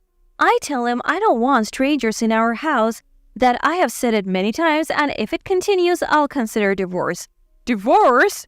Philander is visibly shaken. It's only natural. I've told you many times. Also, please put in this month's living expenses soon. And you often invite friends but don't charge them for food, right? You should cover that cost, Philander. I'll cook, but I won't clean up. Don't make me say the same thing over and over. Then Philander nods sullenly. Will he understand now? Surely peaceful times will come now. A month later, when I come home from work and enter the entrance, I see unfamiliar bags and hats. No way. I rush to open the living room door and there are strangers again. Welcome back. Philander greets me with an unapologetic smile. My anger explodes. What's going on here? Everyone is taken aback and the atmosphere becomes tense. But I don't care. I have told you to stop this. Philander and his two friends visibly flinch. As I approach Philander, his friends quickly leave. I told you last time, right? You didn't forget what I said, did you? I said if it happens again, we are getting a divorce. Philander tries to calm me down, but I can't take it anymore. Don't you understand how it feels to come home from work and finally relax? I can't relax with strangers around, can I? They might be your friends, Philander, but they're strangers to me. I don't even know them. Why don't you understand? Then Philander starts making excuses. But Alicia, I thought it would be fun to have a lively house, and since I was on dinner duty, I thought it would be okay. Unable to control my anger, I smile. Understood. With that, I retreat to my room. The next day, I leave for work and head to the government office. Naturally, I'm going to get divorce papers. I fill in my name on the spot and head home. I wake up the sleeping Philander and thrust the divorce papers at him. What? What's this? Divorce papers? Huh? Philander is in a panic, but I have no sympathy left for him. I'm calling the movers to take my stuff. With that, I contact the moving company I booked yesterday, and they're ready to come right away. Wait a minute, what's going on? What's happening? Not understanding the situation, Philander continues to panic. I tell him, let's get a divorce. Despite saying that, he keeps asking why and how, and I couldn't take it anymore. I told you if it happened again, we would get a divorce. I have expressed my feelings, haven't I? How many times do I have to say it? I can't go on with you. Let's get a divorce. After saying it once more, Philander finally seems to understand and his face turns pale. He apologizes repeatedly, trying to gain forgiveness. I'm sorry, really sorry. Please reconsider. How can I live without Alicia? As this is going on, the movers arrive. I brush off Philander and welcome the movers with a smile. Furniture, appliances, my belongings. Philander watches in shock as they're carried out one by one. All of them were bought with my savings from when I was single. Some were even things I used when I lived alone. Speaking of which, there's also the expensive table and sofa that he said he would pick out for me because my room wasn't stylish before we got married. But since I bought them with my money, I'll take them. The movers are efficient and the room is quickly cleared. Hey, Alicia, wait! How am I supposed to live? I was a fool to think his helplessness was part of his charm. I feel so pathetic I could cry. I bring over 2 large cardboard boxes. These are the things you used before we got married. You'll be fine with these. I don't need them, so I'm giving them back. Inside are a small rice cooker, frying pan, and pots. Also, I have decided to cancel the lease at the end of the month, so you better leave soon. Philander clings to me as I speak calmly, but I am too angry to bear it any longer. That's how important this space was to me. Why didn't he understand? A promise is a promise. Write this quickly. I forcibly hand a pen to Philander, who is still reluctant to fill out the divorce papers. I told you clearly, if it happened again, we would divorce. It's no joke. I have told you to stop so many times. Besides, this condominium is in my name. You moved into the place where I lived when I was single, Philander. Yet, why do you keep doing whatever you want? Finally realizing I was serious, Philander reluctantly began to fill out the divorce papers. You said you would work hard to get promoted quickly when we got married, but in the end, it seems like people at work say you can't do your job. Thanks to that, you have a low salary. No prospects for promotion. You don't even contribute to living expenses. I should have chosen a more reliable man. As I sighed, Philander looked frustrated. I never thought we would divorce over something so trivial. It was a short marriage. I can't live with someone who can't think of others. I snatched the divorce papers and left the house. I decided to live in the company dormitory for a while and take my time looking for a condominium. At least for now, I can have my own space. But that peaceful life was soon shattered. A week later, while relaxing in my dormitory, my mobile phone rang. It was Philander. I answered the phone, annoyed, and he said he wanted to talk and asked me to meet him. Honestly, I thought it was a hassle, but it would be more troublesome if he kept bothering me. I agreed and headed to the condominium we hadn't yet canceled. When I arrived at the entrance, Philander greeted me. As I entered the living room, Philander's mother was there. Why? My eyes widened as mother-in-law suddenly started accusing me. Alicia, what's this about suddenly wanting a divorce? How is this child supposed to live on his own? Mother-in-law adored Philander and always meddled in our affairs. I told her everything. I heard from Philander. But what's wrong with that? Isn't it good to have many friends? It's fun every day. No, it's not fun. To me, they're strangers. And why is his mother showing up now? My irritation grew. It's so pitiful that Philander is being divorced over something like this. Mother-in-law looked like she was about to cry, whether genuinely or not. Oh, really? So I am not pitiful? I almost said those words, but swallowed them. It's pitiful for my son to be divorced. I should have married him to a younger girl. I reached my limit at that point. After all, she's a stranger to me now. I don't need to hold back. Yes, marrying a younger girl and getting financial help from parents to support the marriage would be something new. Or maybe you're looking for a high-earning young girl. Living in a cheap apartment with low salaries might work too. It fits your lifestyle. When I said that, both mother-in-law and Philander stared at me shocked. From the beginning, Philander wanted to live in a nice condominium, wanted stylish furnitures, and had desires he couldn't fulfill with his earnings. So I contributed more to living expenses. I thought it was okay since we were married, but inviting various friends into our space without any consultation is beyond common sense, don't you think? I glared and mother-in-law looked away. Having many friends and having fun? Do you really think so? If you do, shall I bring my friends to your house and suddenly drop in? I'll visit suddenly when you're relaxing, mother-in-law. Mother-in-law shook her head, trembling. Then you understand how I feel, right? You can't say such things because it's not your business. I turned to Philander. And Philander, remember when you said you didn't want me to invite my friends over because you didn't know them? You didn't come home all day that time, did you? I've always felt that way. Why don't you understand? I clearly remembered something I had almost forgotten. Philander looked guilty. So why did you bring mother-in-law here? Did you think you could persuade me and live a wealthy life again? Finally, Philander spoke. But we said we'd be together forever when we got married. Wasn't it fun being with me? Is he a child? I was shocked and appalled by his unexpected words. You can't live a married life based on whether it's fun or not, right?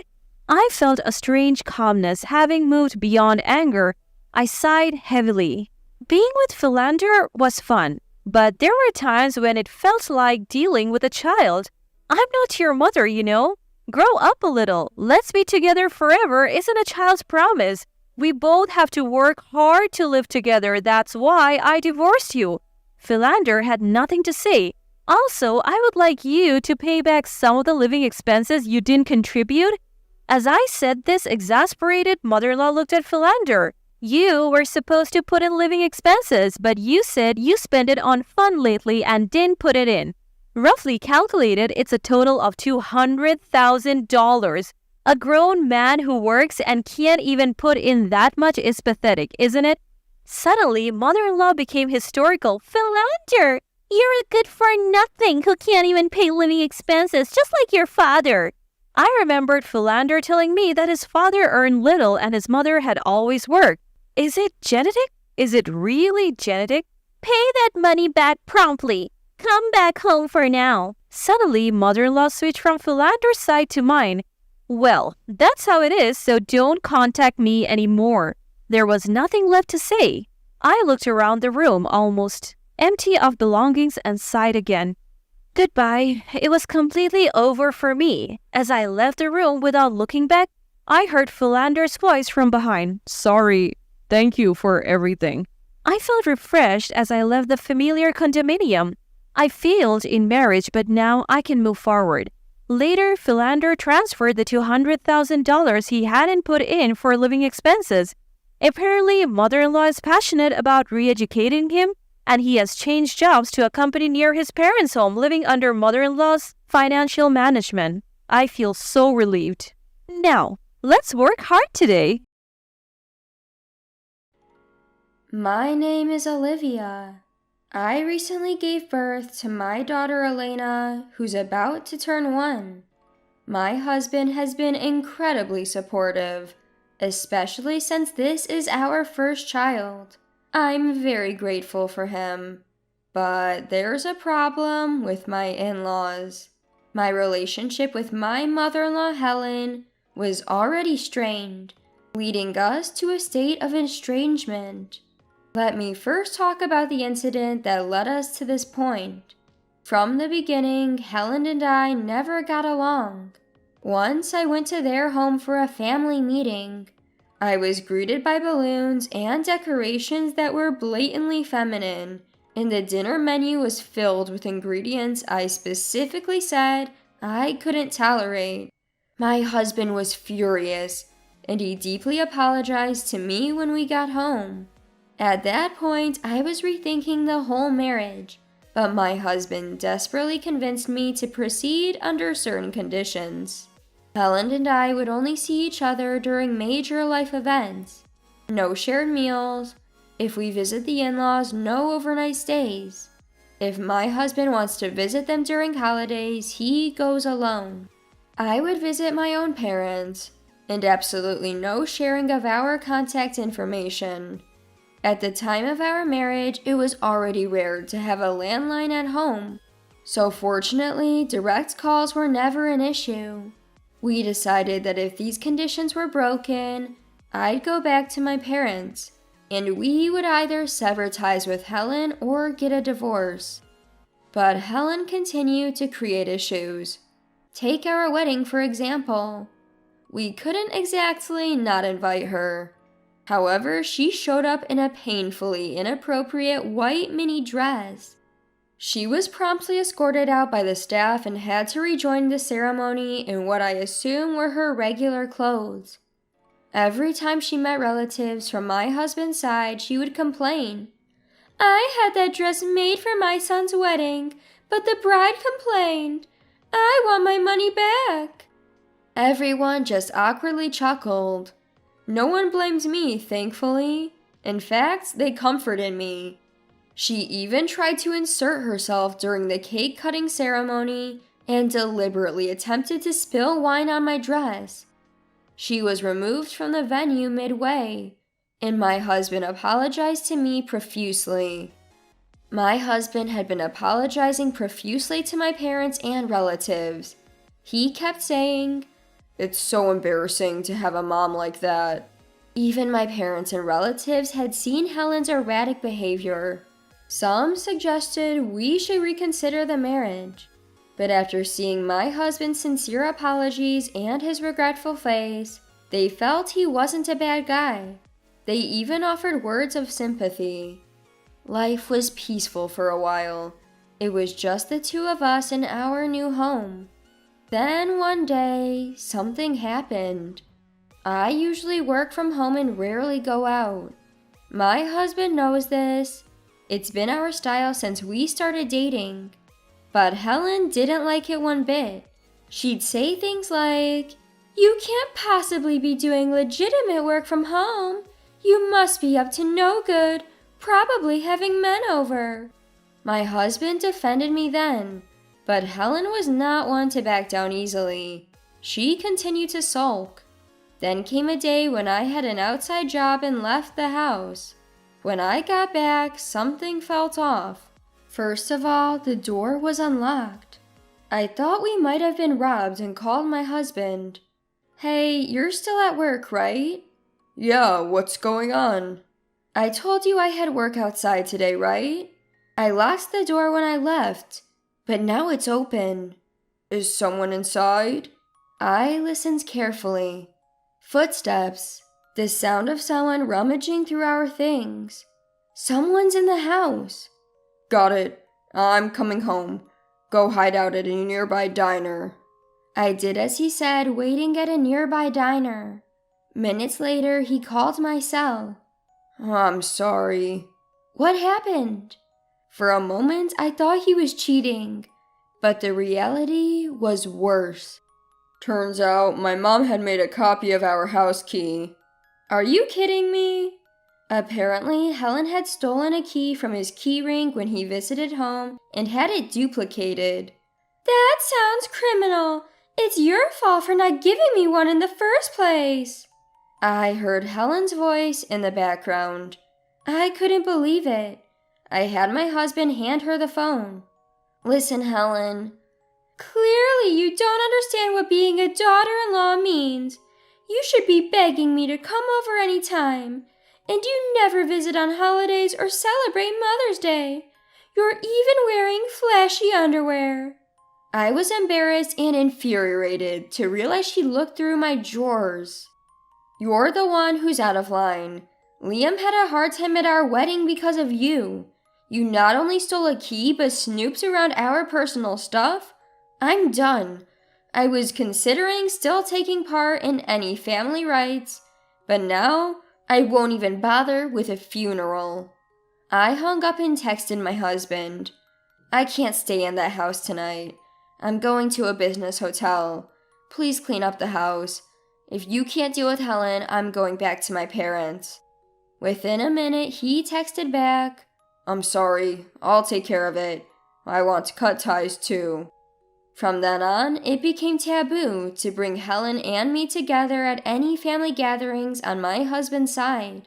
When I was invited, Helen wouldn't be, and when Helen was there, I wouldn't go. In fact, ever since an incident at our wedding, the number of relatives who wanted Helen to attend had decreased. My husband often went in her place, so it wasn't a problem.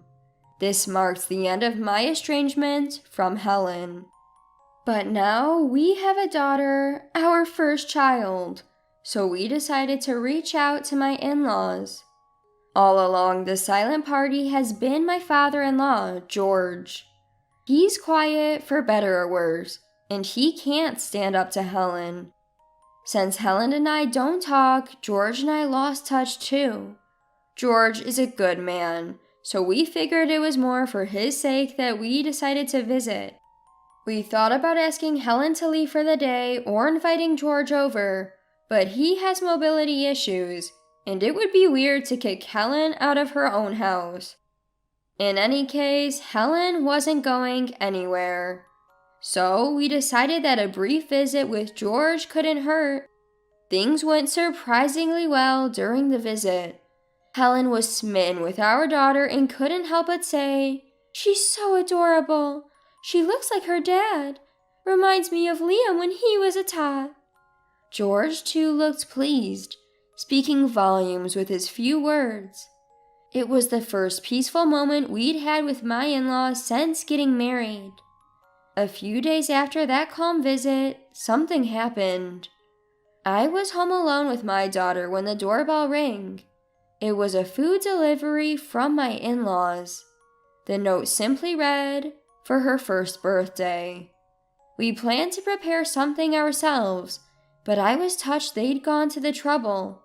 I thought we'd open it when my husband got home. Hours before he was due back, I had a bad feeling. I opened the gift, and what I found was shocking.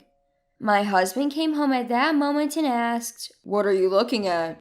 I said, "It's a first birthday meal for our daughter from Helen," and threw it into the trash.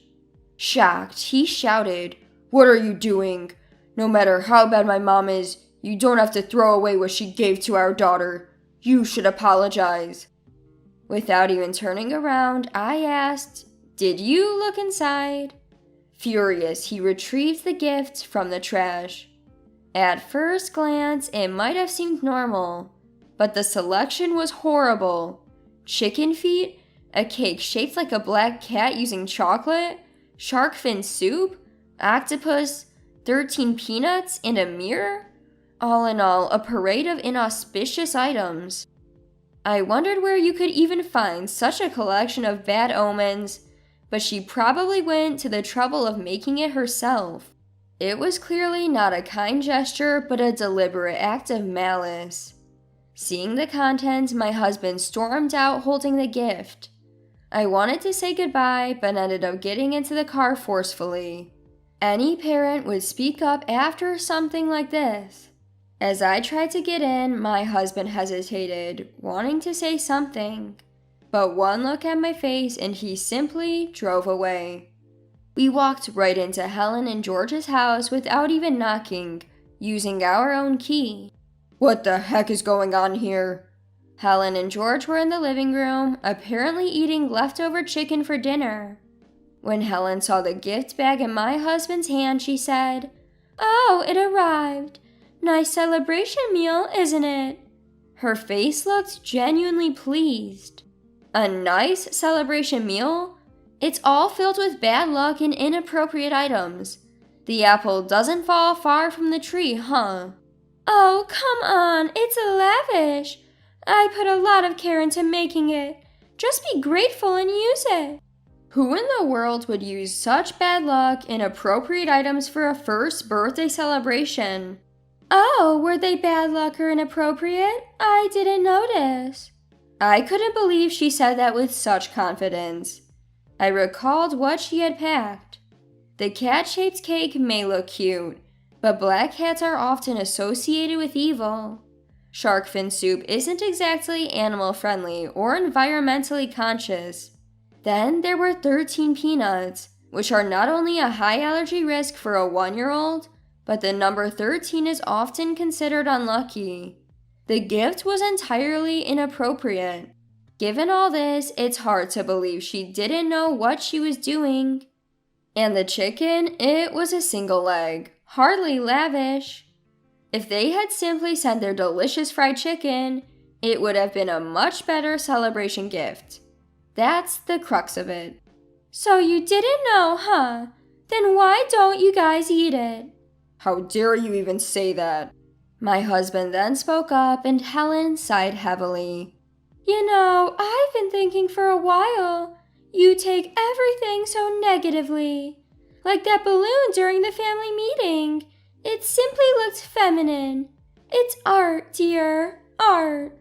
Helen continued, a little snorted. And at the wedding, I wore a white dress because it suits me. There's no rule saying a mother can't wear white. As for the cake cutting, I just wanted one last memory. You two are the mean ones, always taking away my joys. With that, Helen gestured. You've been so spiteful, so give back the money spent on the dress and this celebration. I was so flabbergasted I couldn't speak. Just stood there holding our daughter. Are you kidding me? I looked at my husband, whose face was red with anger. What? Ever since our wedding. No, for as long as I can remember, you've been embarrassing. You always sabotage events if you're not the center of attention. That's not true. My husband began recounting. It was the same during my own birthdays. She didn't want to do anything because she wasn't the center of attention. Even the birthday cakes were always what my mom liked. So I told her since elementary school that we didn't have to celebrate my birthday anymore. A young boy saying he didn't want a birthday celebration? He must have really disliked it. As he spoke, tears flowed down my husband's face. My mom would still force a birthday party every year, and even the gifts she chose were ultimately for herself.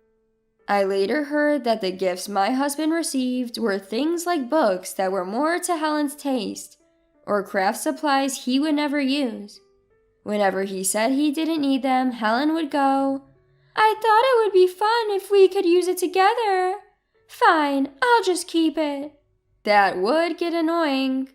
I thought I'd only have to put up with this stuff from her, but she started doing it to Olivia too. I can't take it anymore. I'm cutting ties. My husband declared. What are you talking about? You're our only child. What's going to happen to us? As if I care. I've done so much for you. What is she talking about? Everything Helen did was for herself. My husband felt the same way. All the things Mom's done, it's all for herself. She needs to be the star of any celebration, so I can't imagine any future event where she won't want to steal the spotlight. And that's just sad. That's not true. Helen was clearly rattled, but my husband's mind was made up. He then turned to George. Thanks for secretly buying me birthday gifts and taking me out to eat when Mom wouldn't celebrate my birthday. You! But I can't forgive that you didn't stop her from ruining our wedding or causing this whole mess. I won't let Olivia or our child see you if she doesn't want to. George looked down, saying nothing. We're leaving and we're going to move. You won't hear from us or see us again, and we're not telling you where we're moving to. Please rethink this. Helen was desperate and crying. No can do. It's not just Olivia who can't handle this anymore. I can't either. I wouldn't even want to attend my own funeral at this point. How can you say such a thing? I hate it that much. I don't want to see you again. I'm sorry for everything until now. From here on out, it'll just be the three of us. Finally, I found my voice and tears of relief started to flow. I'm sorry I couldn't understand earlier. It's my fault for not speaking up. Let's go. My husband took my hand, and we left his parents' home for good. Life became hectic for us. We were busy choosing a new home and packing, and before we knew it, the days had flown by. Oddly, Helen never showed up. When I casually mentioned Helen to my husband, he dryly laughed. "I'd like to think Dad is holding her back." Now we've moved and are living in a different area. No more surprise visits from Helen, no more contact. My husband occasionally communicates with George, but they haven't met. They probably never will. Maybe one day, it might be okay to meet with just George.